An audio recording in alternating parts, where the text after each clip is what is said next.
Good morning, everybody. Welcome to the DMN3 webinar on what's next in B2B digital marketing. I'm Scott Cohn, and I'm happy to have you with us. If you do not have audio on your computer, hopefully you'll be seeing the chat. You won't be hearing me say this, but in the chat, I've indicated there's a phone number where you can call in and listen via your phone, and we're going to get started. If you have questions as we go along, feel free to answer them, and I will try to keep track of them in the question panel here on the GoToMeeting. So let's get started. I'll give you a little bit about me. I've been in sales and marketing since 1985, and I know I'm pretty ancient. So I'm a grandpa, but I may not look like it. Agency business, I've been involved in since 2000 and doing digital strategy and client solutions for DMN3, who's hosting our webinar today. And really my focus is helping clients develop insights from their data on how people are using their site and other analytic methods, developing strategy that connects to that insight that comes from the data, and creating really compelling ideas for you to connect with and engage your audience.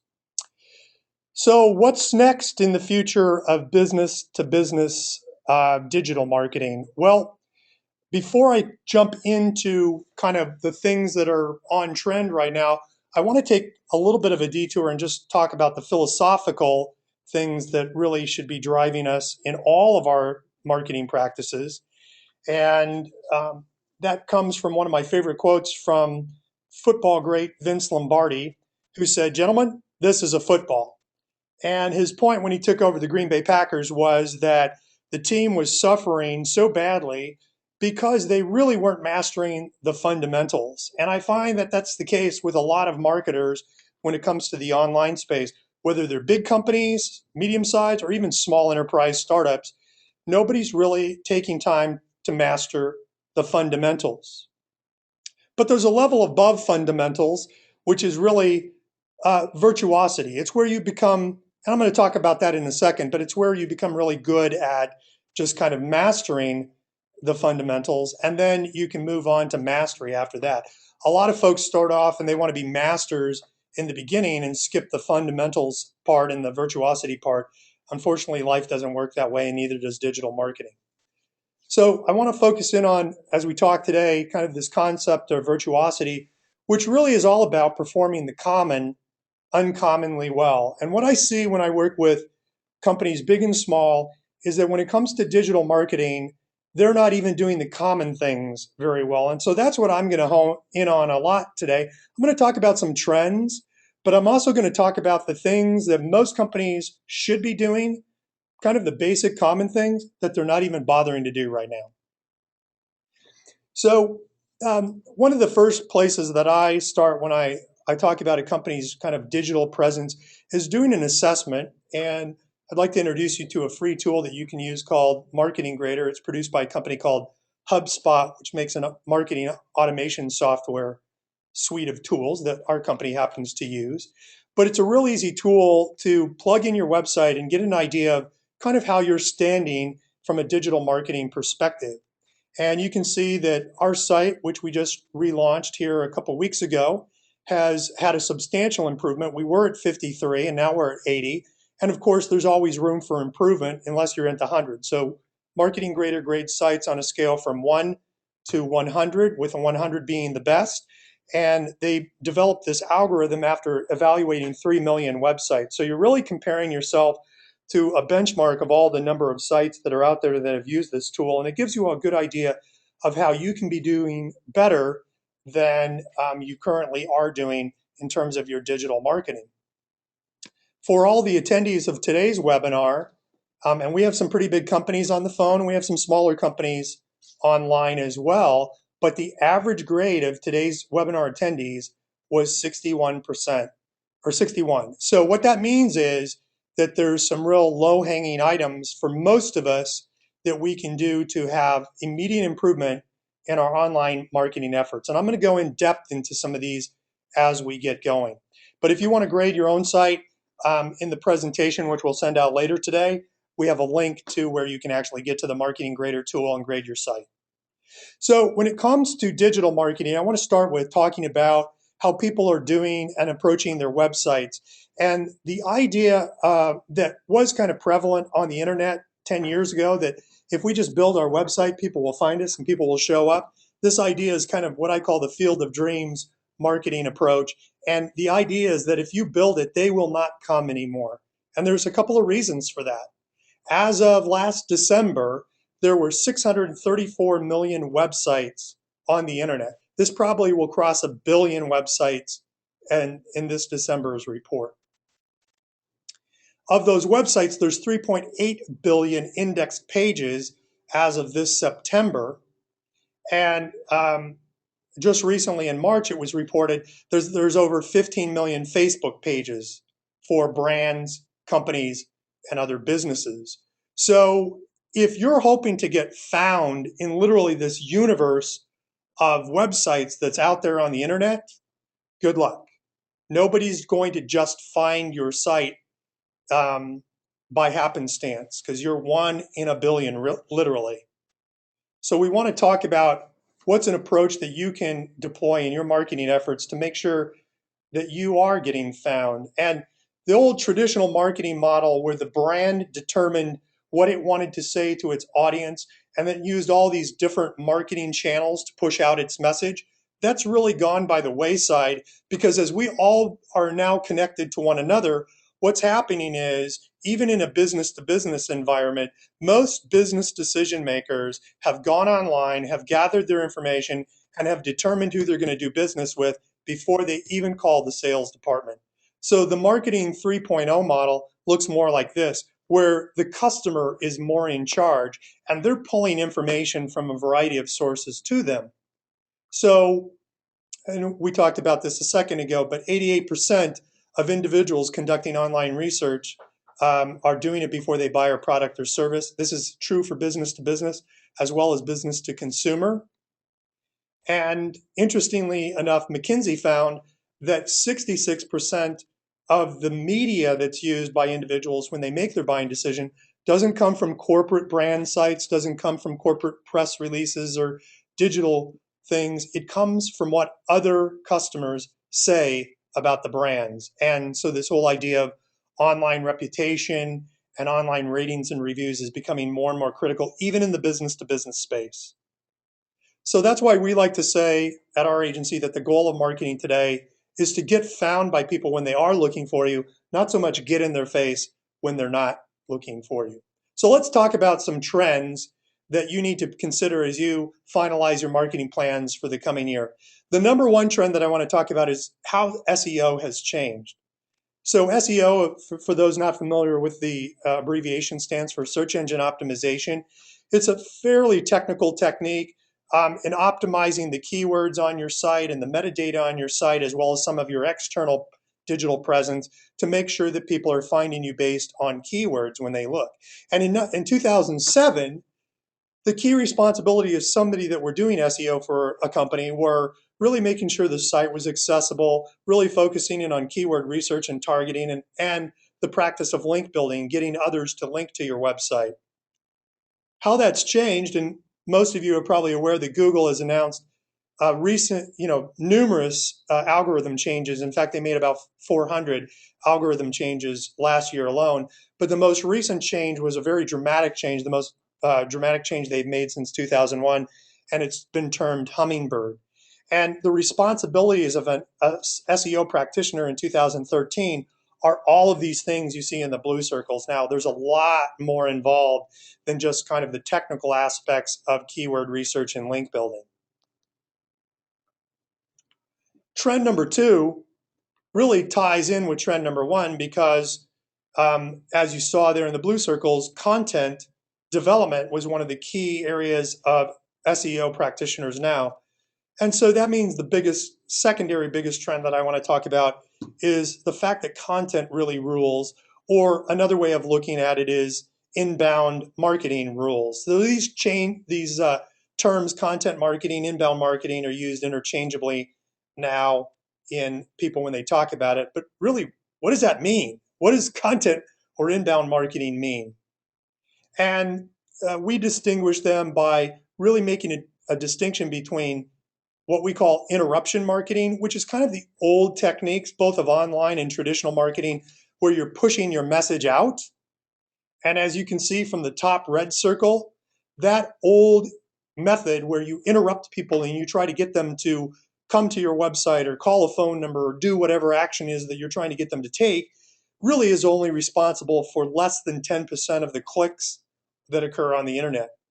Whereas inbound marketing methods, which are where you really earn attention organically without interrupting somebody while they're looking for the information they want, is now responsible for 90% of the clicks on the web.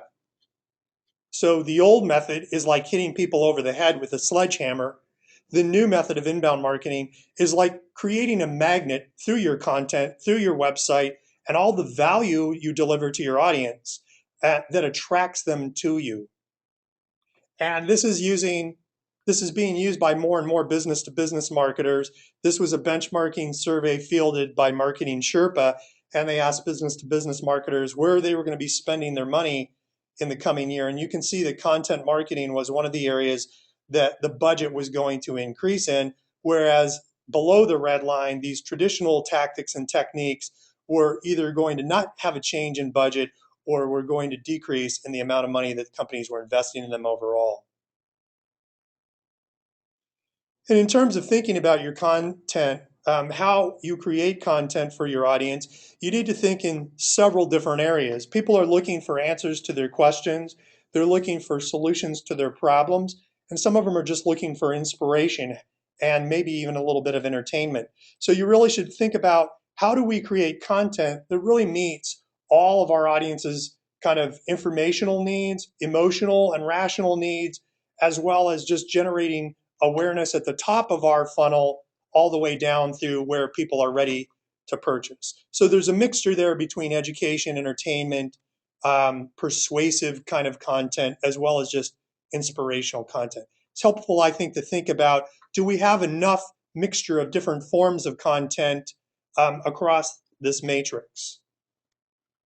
We use a framework that's fairly simple that really looks at kind of four main areas where we start with attracting traffic to the website, converting leads from that traffic, nurturing those leads to close more customers, and ultimately delighting those customers so that cycle gets repeated by their comments about your company and their ratings and reviews of your company online, which helps to, again, attract more traffic, convert more leads, and close more customers.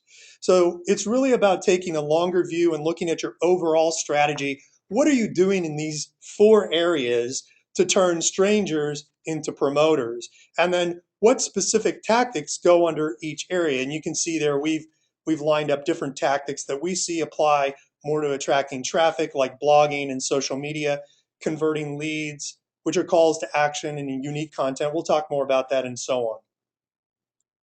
And there is a direct correlation now that's been established between the amount of content that you're creating and the amount of traffic and leads you're getting. So for example, the more sites you have, or the more pages you have on your website, the more traffic you're going to get. And you can see that once you get over 1,000 pages on your site, you're really kind of going in a hockey stick way to attract more and more traffic. In terms of the amount of blog posting, companies that post 15 or more posts per month get 5 times more traffic than companies that don't post at all. And this is for business to business companies. This is not business to consumers. And I hear a lot of business to business marketers say, well, I think blogging has gone away. Not really. It's just that you've never really done it the way it should be doing. And it takes a lot of effort to create 15 or more 400-word articles a month. But it's really worth the effort, as you can see, in terms of the traffic increase. And not only traffic increase, but companies that have more blog posts also garner more leads for their sales team. So trend number 3, you really need to think about connecting the dots in all of your digital marketing mix. So as you analyze what you're currently doing, would you say that you market more like this, where there's distinct silos and you have different decision makers that are handling website development? Maybe that's handled by your IT department. In a lot of larger companies, the IT CIO kind of controls the overall corporate site, and maybe individual brand groups control their own brand sites, and never the two shall meet. Who's doing your content strategy? Do you even have a content strategy? How does the website and the content link to your SEO, your organic search strategy, as well as your paid search strategy? What about your email marketing and your social media? A lot of companies handle these as disparate disciplines with different decision makers, even different agencies handling all of this. And really, because all of these are now interconnected with the consumer's experience or the customer's experience online, that is a recipe for failure. Rather, what you should be doing is looking at all of your online and even your offline efforts as an integrated whole, as a marketing ecosystem, where at the center of this experience is your website or your content hub, where you create dynamic content on a regular basis, and then you use social media and paid search and organic search and all these other tactics to get your content out there so that when people are looking, they can find you. The fourth trend I want to talk about is how you're connecting both your online with your offline presence. So a lot of companies do all kinds of offline marketing, whether it's television or radio advertising or trade publications or Wall Street Journal ads, or they're doing trade shows. So are you thinking through how we can make all of our offline efforts now connect online and really amplify what we're doing in a physical sense, in a digital sense as well? So here's a good example that I pulled for you of that. Flora, which is a pretty big engineering firm, this is an example of something that they're doing to attract employees, for example, which is really a marketing application in today's world, because before anybody comes to work for your company, they're going to go online and look at what other people are saying about working for your company. Is it a good place to work? Does it offer a great career path? What are the benefits like? All of these things are really kind of critical and occurring online for attracting employees. So a simple thing they could have done for this offline trade show booth would have been simply to install kind of a mobile linkage here where you could scan to download a jobs app that would allow potential employees to search for all the potential job listings. And they would have then had a tangible metric to the amount of people that actually were impacted, not only by this event, but then all of that could have been shared online and really amplified way beyond what the physical capacity of this trade show was able to do for them. And here's another example in the commercial real estate space of how you could put simple QR codes or mobile connected applications on a physical piece of signage so that people could get more information about a retail listing or so on. And there's lots of applications for your business, I'm sure. The fifth trend I want to talk about is how to really be responsive. And I'm not really talking about customer service here, but I am talking about the kind of experience you give your customers online. And it's amazing to me how many companies, even a lot of big companies, still do not have responsive design for their websites. So I'm really penalized for coming to your website if you're not responsive on a mobile device or my iPad. And there's a tool called the Responsinator that'll give you a quick bird's eye view of how your website looks on a mobile device. And if you simply look at your analytics package, Google Analytics or Omniture or whatever you use, and look at the amount of traffic that's coming to you on mobile devices, you'll begin to understand how critical this is. Most of you should be seeing traffic in the 30 to 40% range for people coming on your mobile devices. And that's going to just go up year after year as people become more and more mobile. But it's not just your website. Think about your email marketing in a responsive sense as well. What percent of emails are opened on a mobile device? Well, according to an analytics study that was just done this summer, over 40% of all emails are now opened on a mobile device. So is your email marketing responsive? And you can see here that there's 3 different ways that companies are really delivering this email marketing experience now. The first is a really poor experience, desktop centric. So they've designed the email to really be read on a desktop screen, and it's really a poor mobile experience for that half of their audience that is opening on a mobile device. Better is to be mobile aware in your email, but responsive design in email marketing is really kind of a best practice going forward. The sixth trend that I think has real application to business marketers is the idea of marketing automation. And marketing automation is defined as combining data intelligence with the behavioral intelligence behind what are people actually doing on your website with your content? How are they interacting with it? How are they sharing it? What are they engaging with? Combining that kind of intelligence with automation and workflows so that the marketing happens seamlessly, almost on a real-time basis with your audience, rather than having to use a more campaign or programmatic approach to marketing. And there's a number of great tools out there that allow you to incorporate email marketing in the enterprise. HubSpot, we've already mentioned, which is a great tool that we use at our agency for small to medium enterprise businesses, but it's by no means the only one. Marketo is more of an enterprise solution. If you're reaching, tens of thousands of customers to the hundreds of thousands, and there are all kinds of others out there, Eloqua, Peridot, and so on. But it's really time to start looking at marketing automation for your business, whether you're large or small. And the seventh trend, and the final trend I'm going to talk about, is really marketing is sales now.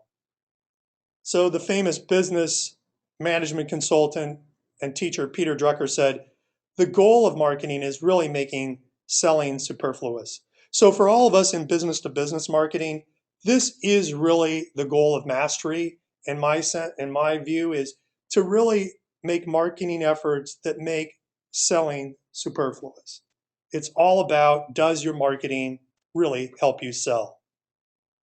So now I want to give you some quick tips to think about in your digital makeover that'll take you from looking like Shrek to the Incredible Hulk in a digital marketing sense.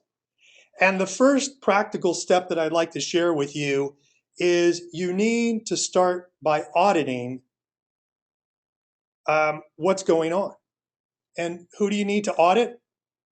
Well, you need to audit your digital presence. You need to audit what your top competitors are doing. And you need to actually talk to your customers and find out from them what it is that you could solve for them that doesn't relate directly, it's not necessarily all about pitching your product all the time. It's actually about what is the kind of value that you can deliver for your customers.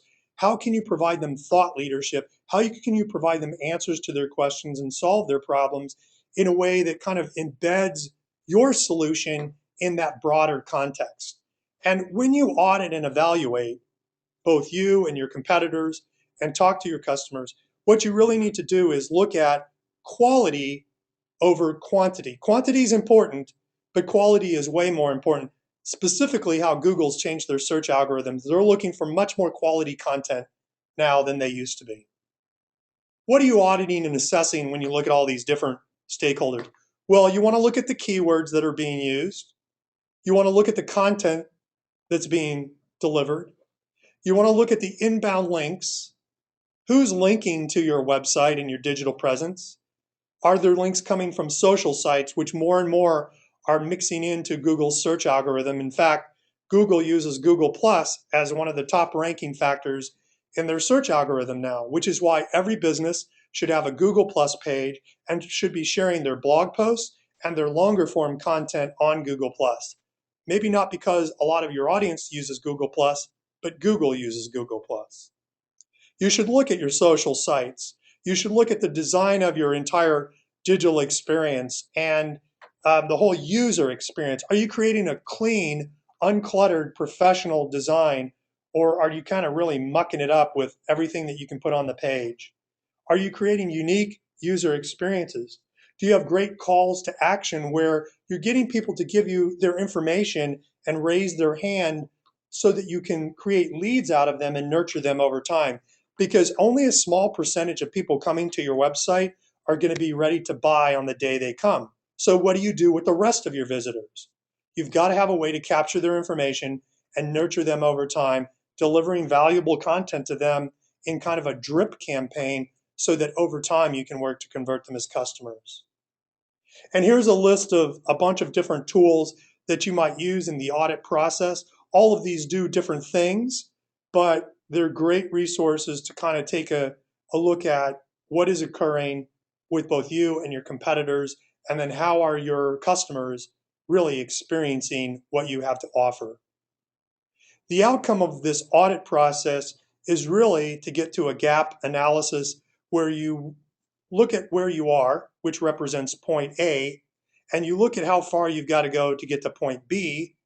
And therefore, once that gap has been identified, you can develop a plan that helps close that gap.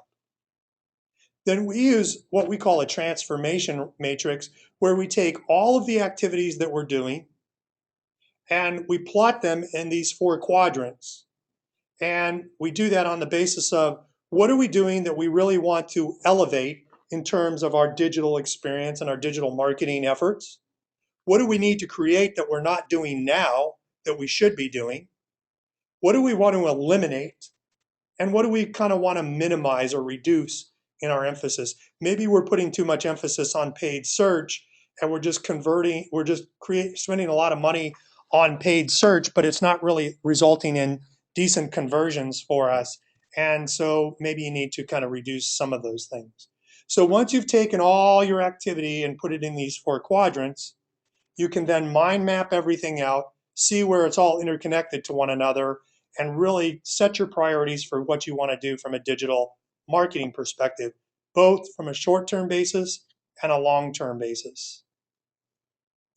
So I want to give you 5 real practical closing tips that you can walk away from this webinar today and begin to implement immediately to show improved results in your digital marketing efforts.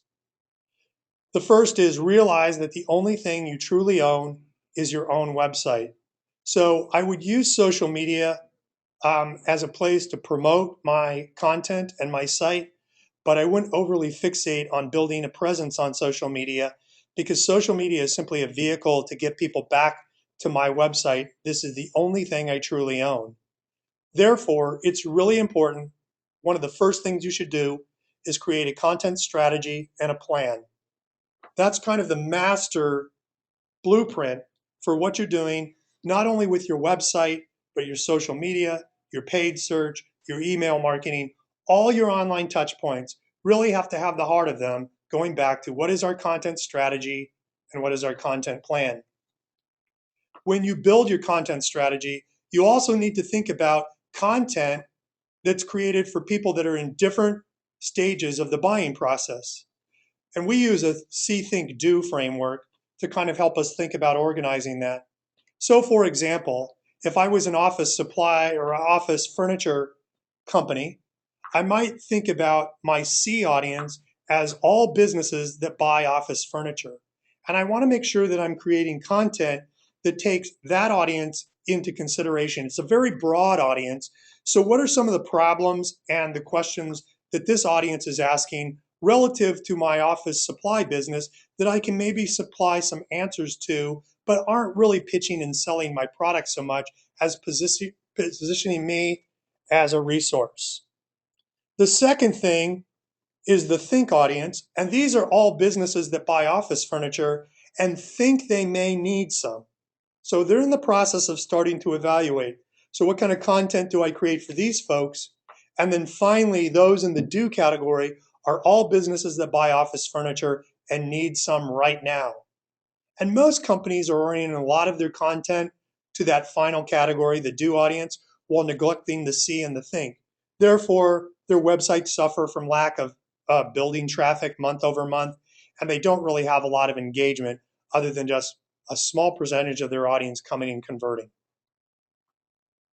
The second thing you really need to focus on then is creating quality traffic. So we've already talked about the role that content plays, but specifically, blogging can play a big role in that, creating blog posts on a frequent and regular basis. And as we already talked about, 2 times a week is really kind of the minimum blog post where you start seeing quality traffic coming to your site.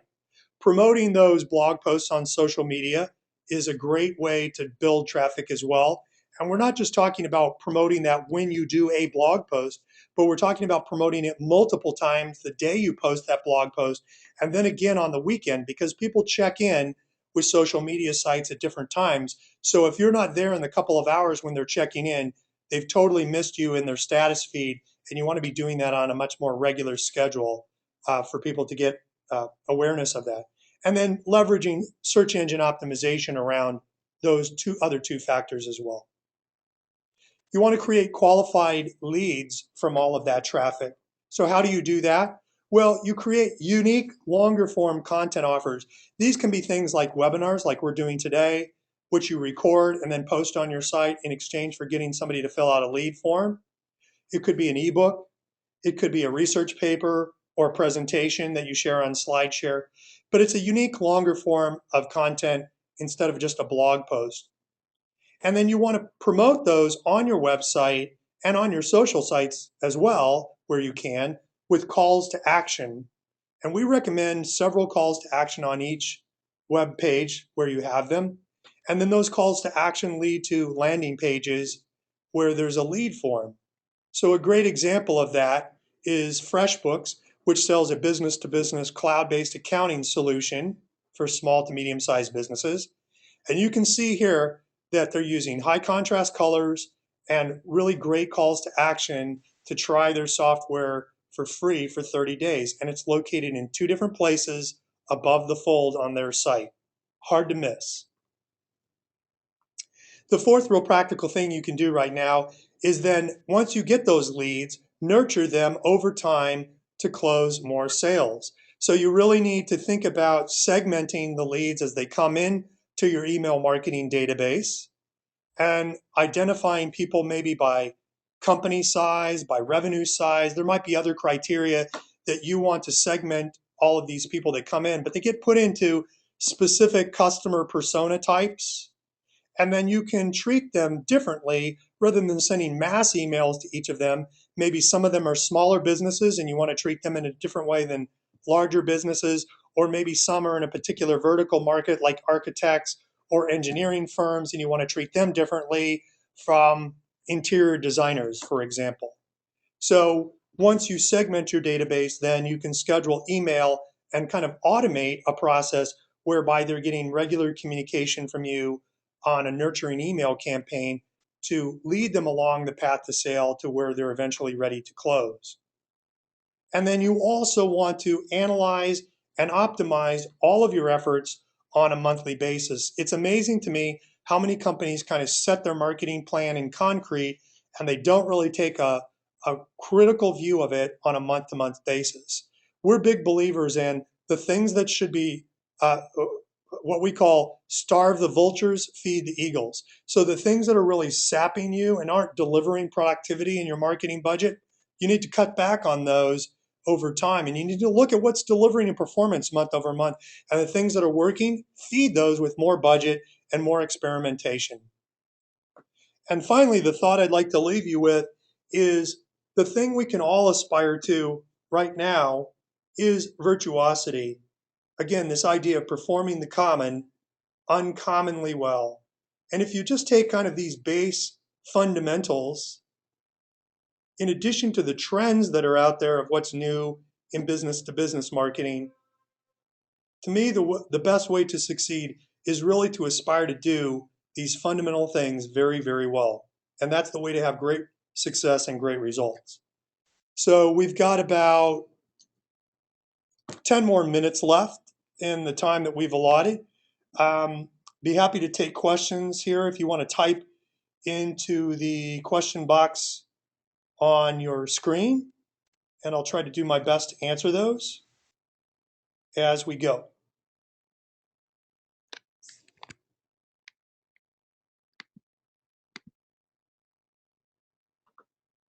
Okay, I'll wait a couple more seconds here.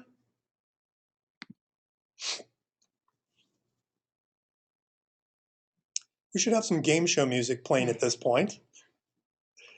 And All right, folks. Well, oh, we've got a question from one of the participants here. Yeah, will this apply to the pharma business as well? And I think certainly marketing to physicians, assuming that that's who your target decision maker audience would be in that case, I think a lot of these techniques would apply there. In fact, one of our clients is a new division of the company Aetna that really targets physicians in a managed care practice. And so, absolutely, you can use a lot of these techniques and a lot of these things that we've talked about to market to physicians and management decision makers within a physician's office. Um, Physicians, in particular, are spending a lot of time on mobile devices and on tablets. So, we'd really want to take a look at what's the strategy there in terms of responsiveness of the website, responsive email, and some of the things that we talked about. Great question. Got another question here. Yes, we will be offering these slides for all attendees in the webinar today. You're going to get a email from us within the hour after the webinar, and we'll be sending this presentation out to you in a PDF form with all the links live, so you can go to some of the resources that we've talked about. And so we'll be happy to share that with you. And in fact, in the in the presentation here, we've actually created our own guide that we've termed 11 great lead generation tips, tricks, and ideas. And so I think we're going to send that out to you as well. But if we don't, it's embedded in the presentation here where you can go and just go to the landing page on our site and download this as well. Another question we have is, what do we think of this particular landing page that we have right now? I think it's a good, this was one of the first landing pages we built for a middle of the funnel type of offer for those people that are in the um, uh, think stage of the buying process.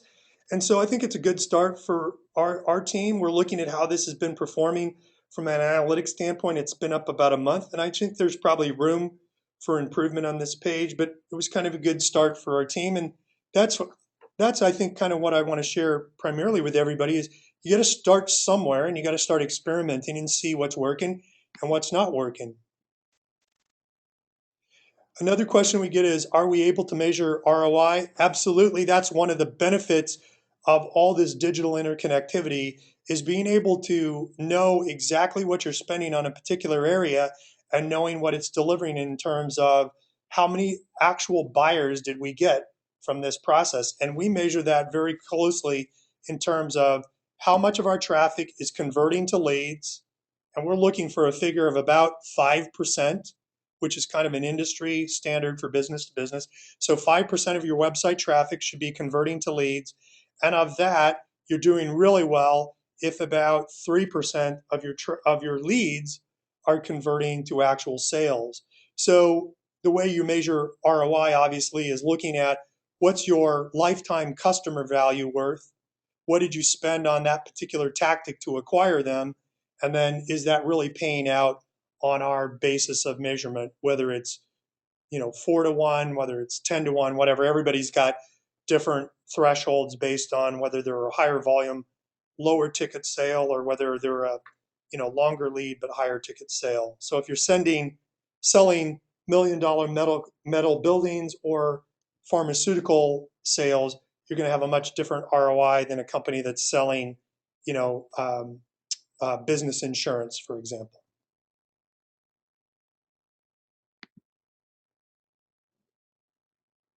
And I know we're getting a lot of questions. So I'll pause. We've got 5 more minutes left. I'll just kind of sit tight here for a second and see if we have any last questions that I can answer. Sure do appreciate everybody being with us today and hope you got some value out of this. Our goal when we do these webinars, which we're shooting to do every month on a new topic of interest to business marketers, is to really deliver a jam-packed session in 45 minutes that gives you a lot to think about, maybe some of the best practices that have been out there in the last month, because we know as marketers you're busy and you don't have time to read and keep track of all the changes that are taking place at a breakneck speed in the digital world. So it's our job to kind of keep track of all that for you, distill down kind of the essential things that you need to know, and give you really practical tips on what you can do to incorporate these in your digital marketing and improve the performance of your entire marketing mix. So, hey, thanks for the comment about, I've got one person commenting, thanks, this was very useful. That really warms our team's hearts. We put a lot of effort into these, so we're glad you enjoyed it. And I think what we'll do now is we're not getting more questions. So we're going to thank everybody. We'll give you a couple more minutes early, which every marketer can use. And what I'd like to do is kind of close with thank you very much. And I'd love to connect with you. There's my personal LinkedIn account. If you'd like to connect with me, it'd be an honor to be connected with you. Our blog at DMN3, we would love for you to subscribe to our blog and bookmark it and come back often. And if I can answer any questions for you or provide a free, no obligation online marketing assessment for what you're doing, I'd be very happy to do that. And my email is scott.cohn@dmn3.com. All this will be embedded in the presentation as well. And we wish you a happy Thanksgiving and a good day. And thank you so much for attending. Bye-bye.